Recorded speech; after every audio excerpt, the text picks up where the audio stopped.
ఈ శాస్త్రం ఎలా చెప్తుంది అంటే జీలకర్ర బెల్లము కలిపినటువంటి మిశ్రమము అంటే దాన్ని ఒకసారి రెండు కలిపేస్తే పూర్తిగా విడిగా తీయడం ఎవరి వల్ల కూడా అవదన్నమాట. ఒకసారి బెల్లాన్ని జీలకర్రని బాగా దంచి మిక్స్ మనం కలిపేస్తే విడివిడిగా పూర్తిగా తీయడం ఎవరి వల్ల కాదు. కాబట్టి అలానే పెళ్లి చేసుకోబోయేటువంటి వధువులతో కూడా ఎవరు విడదీయలేనంతగా కలిసిపోవాలనే ఉద్దేశంతో జీలకర్ర బెల్లం మిశ్రమాన్ని పెడతాం. అలానే ఈ మంత్రం అంటే జీలకర్ర బెల్లం పెట్టేటప్పుడు మంత్రాన్ని చెప్పడం జరుగుతుంది అనమాట.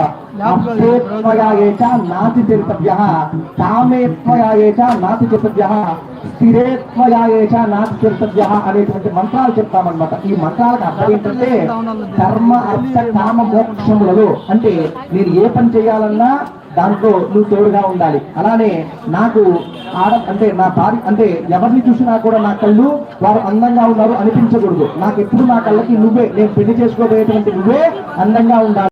నేను మంచి చేసినా నువ్వు చెడు చేసినా అంటే నువ్వు మంచి చేసినా చెడు చేసినా నేను మంచి చేసినా చెడు చేసినా ఏ సందర్భంలో కూడా చివరికి మరణం వరకు కూడా నిన్ను విడిచిపెట్టకుండా నీతోనే కలిసి ఉంటాను అనేటువంటిది ఈ 4 మంత్రాల అర్థం అన్నమాట. కర్ణేత్వయేచ నాతి చరితవ్య కామేత్వయేచ నాతి చరితవ్య